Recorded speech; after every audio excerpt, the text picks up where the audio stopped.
Avec l'arrivée au pouvoir d'Hitler en 1933, puis l'installation rapide de la dictature nazie, l'Allemagne dans les années 1930 connaît l'un des deux grands régimes totalitaires de l'entre-deux-guerres.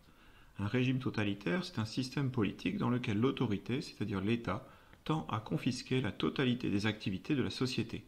Ainsi, la dictature déborde de la sphère politique pour s'exercer aussi dans la sphère privée et même dans la sphère intime, imposant ainsi à tous les citoyens l'adhésion à une idéologie obligatoire, en dehors de laquelle ces citoyens sont considérés comme des ennemis de la communauté.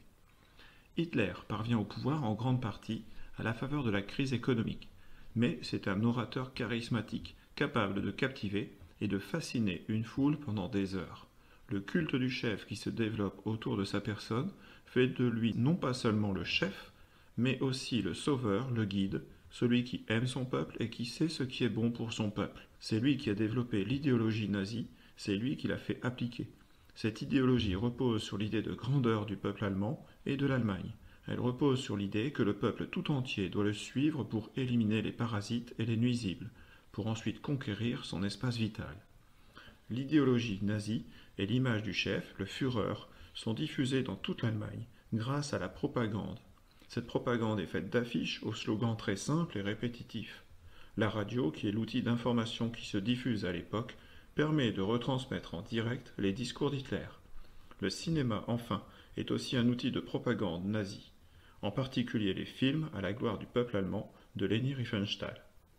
Hitler est le chef unique du parti nazi, qui est le parti unique depuis le 14 juillet 1933, parti dont dépendent tous les rouages du pouvoir politique, économique et social. La population est embrigadée dans les organisations nazies, en particulier la jeunesse dans les jeunesses hitlériennes, organisations dont le but est de former de bons soldats prêts à soutenir loyalement Hitler. La population est aussi étroitement surveillée et la terreur s'installe. La police politique, la Gestapo, arrête sur dénonciation. Elle n'hésite pas à emprisonner, à torturer ou à faire disparaître les ennemis supposés du régime. Un système concentrationnaire se développe pour, entre guillemets, rééduquer les déviants, pour éliminer les inutiles ou les nuisibles. Le Führer dispose aussi de la force armée et décide de l'orientation économique du pays qui est le réarmement et la préparation de la guerre.